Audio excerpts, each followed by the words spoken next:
Hello everyone and welcome back to another review. Today we're looking at the JAKKS Pacific Skull Kid from The Legend of Zelda Majora's Mask.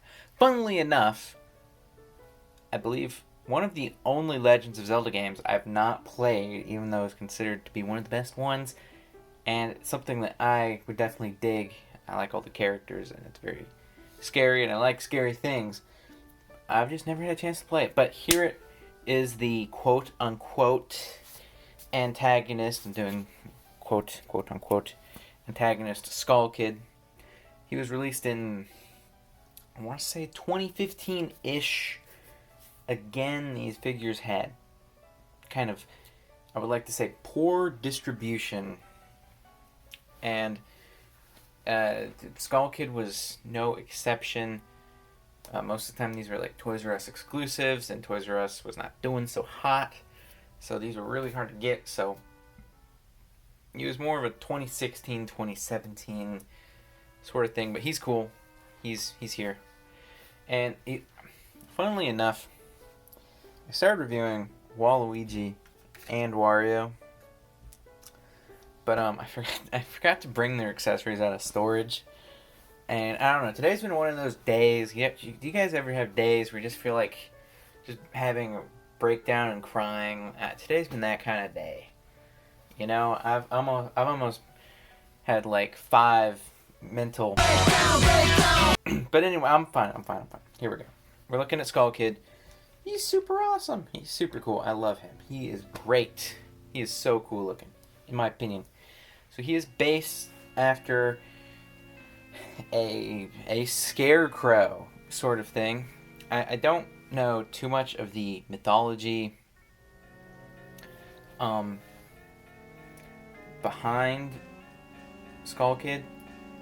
He's supposed to be one of the like lost children from the Lost Woods. It's like if you get lost in there for too long, you like corrupt. And Skull Kid is kind of one of those. And they're not just kids, but they kind of turn into like little goblin-y things made out of wood. And he is one of those, but he is possessed by an evil, like, satanic demon thing. That's cool. But when we look at him, he has some very crazy colors. He has this bright, like, neon green mixed with this kind of Halloween-y orange. I wouldn't call it a neon orange per se, but it's neon orange. You can see his whole design is super asymmetric. Like, his whole torso area is completely asymmetric. It's very awesome, honestly. It reminds me a lot of some of the figures from, like, action figures from the 90s. How they would kind of be in, like, pre-posed positions, like the Star Wars figures, which I might like this. I have one kind of like it right here, like this alien figure. How it's pre-posed and it has like a little bit of articulation, but it's kind of not super great. But I feel like this figure is kind of a nice marriage of that. Like his torso is in a weird pose. It's not perfectly straight. His spine is kind of messed up. Yeah, his torso is kind of at this very crazy diagonal angle, but it's not so bad that you can't put him in other poses besides the kind of default I'm standing here in a creepy pose, you know? So yeah, as I mentioned, he is based after a scarecrow, and he pulls it off very well, or he kind of looks like a scarecrow. I'm not 100% sure if he is actually based on one, but he looks like one, and he has a lot of awesome detail. He has this belt which is kind of made out of rings, and then he has these very elf-like shoes which also have rings on them, and he has this kind of cool textured skin which is supposed to look like wood, kind of like oak wood, and he has this really oversized shirt. It looks like he stole it from someone, something like that. And he has these really cool green fingerless gloves, kind of 90s there. And they have these really weird symbols on them, which kind of look like eyes to me. I think they're just supposed to be, swirly, foresty things. And then, whoops, he has this really cool hat, which is something, it's pretty unique. You don't see stuff like it too much. It's very recognizable. Has this kind of poof up here that's really messy, and all of these really striking bits, and then this kind of, again, ring. It almost looks like an upside down flower. Looks like he put a flower on his head almost. It's pretty cool. And here is the mask, Majora's Mask, which, besides the yellow, sorry, the paint's kind of chipped, that's my fault. I actually got this a really long time ago. I got it when it came out. The mask is super well detailed. From what I can tell, it's very accurate. It looks extremely accurate right out of the art of the game. And you can actually, this is his accessory, is the mask. You can actually take it off, which does leave these really big ugly holes in his face, but I really appreciate how he has a face underneath. He has this kind of creepy eyes, and you can see more of that wood texture, and then he has a beak of sorts. And I don't think these are really based on like one thing. I think it's kind of a mixture of all sorts of mythologies, but I don't know what the beak is from. I find that to be especially odd on him, because he's this kind of creepy woodland like elf thing, but then he has a beak. And here's the mask, pretty accurate, as I said. It's this kind of heart shape, whoops, and it's casted in this kind of creepy purple. It has these huge piercing eyes, which I think actually have a little bit of green on them in game, a little bit more of a green tinge, but very cool and pretty creepy. They're very, I think it's coming off on camera okay, but they're very lively and similar to the game. They feel evil, and it has all the creepy spikes and all the creepy Majora's mask sort of things. And that's about it for details. He has a cool rubber collar. I would like to say almost everything on him is rubber, except for like the wood parts. But almost all the orange and green they're not like rubber, but they're a soft plastic. I'm going to put the mask back on. And then, why don't we talk about articulation? Articulation is pretty great. Elbows. His elbows are super loose. His shoulders are actually very tight. And his wrists are also very loose. And it can be super frustrating. And this is not just an issue with mine. I believe the mold is just like this. You can see it's fine, I think, when you first get it out of the packaging. But if you move it too far forward, it loosens itself. Basically, it pulls itself out of the socket, and then it's super loose, which is really annoying. Because you can actually kind of push it back in a little bit, and it tightens up a little bit. But then if you move it too far, it gets super loose again. It's a pretty bad design, honestly. Alright, but let's talk about actual articulation, because he has a lot, surprisingly, especially for these JAKKS Pacific figures. Normally, like Wario over here has like no articulation at all. But this man is jammed packed. Alright, so first of all, he has some foot movement, which is okay. You can do some walking poses with that. And then he has a knee bend, which can do about 90 degrees. That can go about the same amount in the other direction. This leg, you can get a little bit more of a deep bend. on both sides, which is pretty great. And then this rotates 360 on both sides. And his pants are mildly asymmetrical. You can see everything on him is kind of blowing to the right, which is a very nice detail. And then his legs, which are also pretty loose, his thighs are very loose, can splay out. And because this is a kind of rubbery piece and has a split right here, he can do the splits. It works much better on this side opposed to his left side, but you can still get some out of it. And both can go pretty far forward. It does get blocked by this, but with some rearranging, you should be able to get an okay bend. It's not super great, but I personally think it's more than you would need, or as much as you would really realistically need. And then his legs can actually bend back quite far. You can see pretty great there. I would say like a 60-degree bend. This one again can go further back, almost 90-degree bend. Pretty great. And then he has some waist articulation, which can go 360. Kind of creepy there. And this piece is actually separate, this belt, and you can move it around a little bit.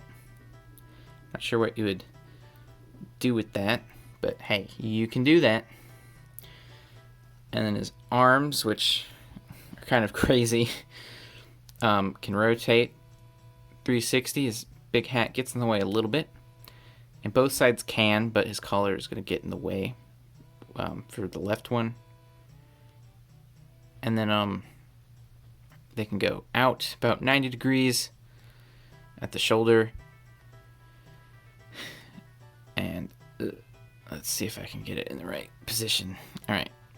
And then, as we discussed, his elbows, or shoulders as I like to call them, can bend 90 degrees and then pretty far back in the other direction. And again, as stated, this one is super spastic and terrible. And then his hands are on hinges, and they can go 90 degrees in either direction. And then they can also rotate at the wrist, which is very, very nice. And then his head can rotate 360, but his hat is going to get in the way, so you're going to have to maneuver things if you want to get his head spinning.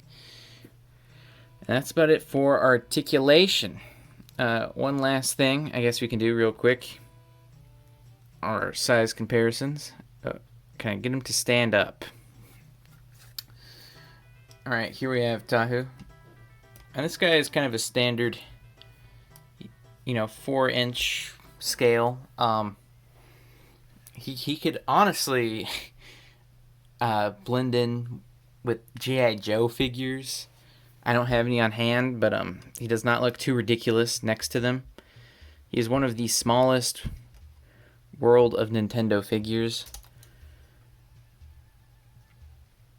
And yeah, you get the idea. But his hat makes up for a large portion of his height. And that was my review of the JAKKS Pacific Skull Kid. I can't get him to stand up.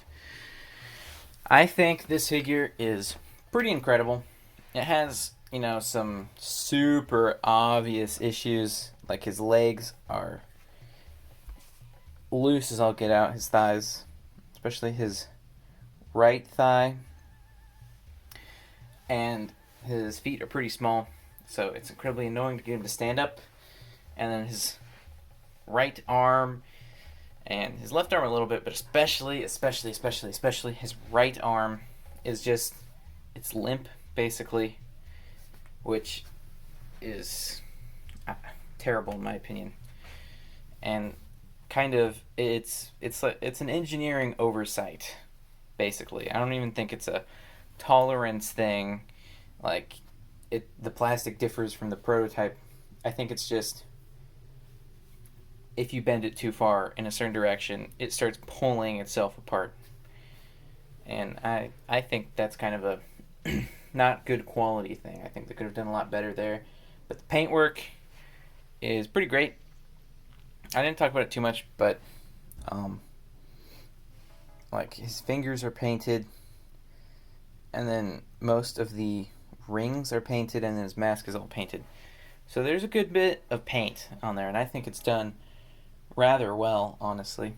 And I believe actually the wood everywhere except for his face is painted, because you can see it's casted in brown, and then they paint over it to make it all glossy and pretty. And his face is also painted. But his head is not painted all the way around. So the paint is pretty great. Very clean lines. And overall, I think it's a very excellent figure, besides the loose joints. But I personally like to pose him either like on strings. Right now I don't.